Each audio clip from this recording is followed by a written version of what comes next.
Slide நான் முடிச்சுடுறேன்.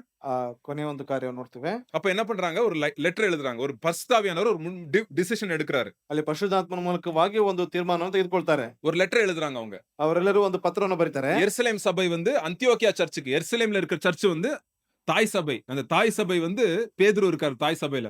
அந்த தாய் சபையில இருக்கிற ஊழியக்காரங்க என்ன பண்றாங்க?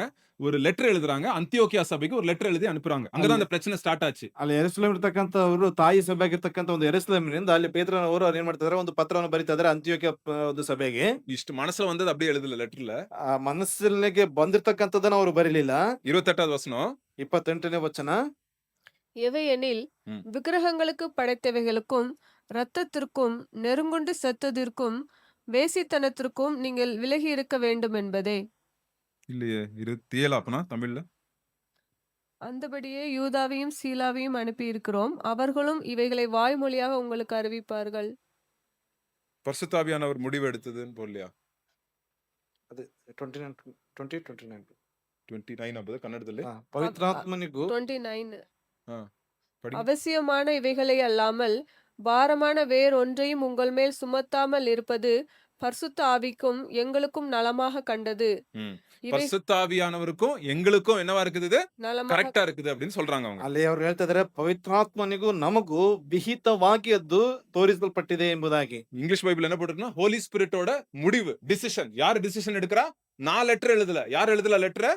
பரிசுத்தாவியானவர் சொல்லி நான் லெட்டர் எழுதுறேன். ಅಲ್ಲಿ ನೋಡ್ತಾ ಇದ್ದೇವೆ, ಆಂಗ್ಲ ಭಾಷೆಯಲ್ಲಿ ನೋಡ್ತಾ ಇದ್ದೇವೆ, ಪವಿತ್ರಾತ್ಮನ ಹೇಳಿ ಆ ಒಂದು ಪತ್ರವನ್ನು ಬರಿತಾ ಇದ್ದೇವೆ ಎಂಬುದಾಗಿ. ஏன்னா அந்த யூதர்களுக்கு ஒரு கலாச்சாரம் இருந்துச்சு. அவங்க சொந்த பரம்பரையா ஒரு கலாச்சாரம் இருந்துச்சு. என்னன்னா விக்கிரகங்களை ஆராதிப்பாங்க, ரத்தத்தை சாப்பிடுவாங்க.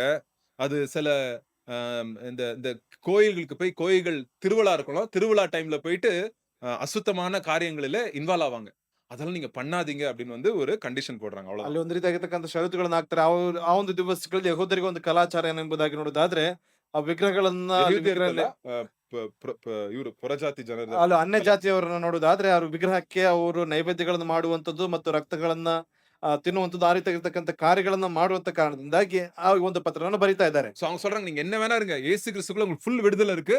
பட் ஆனா இந்த 4 காரியம் மாத்திரம் பண்ணாதீங்க. விக்கிர ஆராதனை, அந்த ரத்தத்தை இது பண்றது, ரத்தத்தினால இது பண்ணது, அப்புறம் நெருங்குண்டு செத்தது, நெருங்குண்டு செத்தது காரியம், வேசித்தனம். வேசித்தனம் பண்ணாதீங்க. இந்த 4 காரியம் பண்ணாதீங்க அப்படின்னு சர்ச் வந்து எழுதி லெட்டர் எழுதி அனுப்புது. ಆ ಸಭೆ ಮೂಲಕವಾಗಿ ಪತ್ರವನ್ನು ಬರೆದವರು ಕಳಿಸ್ತಾ ಇದ್ದಾರೆ. ವಿಗ್ರಹಕ್ಕೆ ನೈವೇದ್ಯ ಮಾಡಿರ್ತಕ್ಕಂಥದ್ದನ್ನ, ರಕ್ತವನ್ನ ಮತ್ತು ಕುತ್ತಿಗೆ ಇಸುಕಿ ಕೊಂದದ್ದನ್ನ ಮತ್ತು ಆದರವನ್ನ ಬಿಟ್ಟು ಬಿಡುವಂತದ್ದು ಅವಶ್ಯಕತೆ ಎಂಬುದಾಗಿ ಹೇಳ್ತಾ ಇದ್ದಾರೆ. ஏன் இந்த வேசித்தனமும் ஏன் அதுல ஆட் ஆயிருக்கு?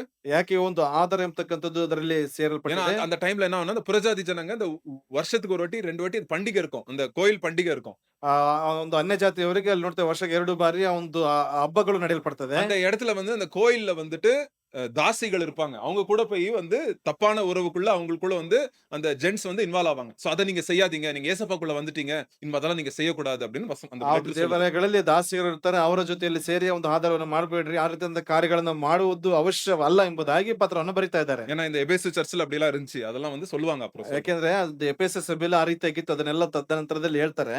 சோ அதனால எந்த அளவுக்கு நம்ம வந்து இயேசு கிறிஸ்து தான் நம்மளுடைய ரட்சிக்கிறார். நம்மள அவர் வந்து அவர் மூலியமாய் தான் நம்ம ரட்சிக்கப்படுறோம்ன்றத நம்ம தெரிஞ்சுக்கிறது ரொம்ப ரொம்ப ரொம்ப முக்கியம் நம்ம கிறிஸ்தவ வாழ்க்கைக்கு. ಕ್ರಿಸ್ತಿಯ ಜೀವಿತದಲ್ಲಿ ಯೇಸು ಕ್ರಿಸ್ತನ ಮೂಲಕವಾಗಿ, ಆತನ ಮೇಲೆ ನಂಬಿಕೆಯ ಮೂಲಕವಾಗಿ ನಾವು ರಕ್ಷಣೆಯನ್ನು ಹೊಂದ್ತೇವೆ ಅಂತಕ್ಕಂಥದ್ದು ನಂಬುವಂಥದ್ದು ತುಂಬಾ ತುಂಬಾ ಮುಖ್ಯವಾದಂತ ವಿಷಯ.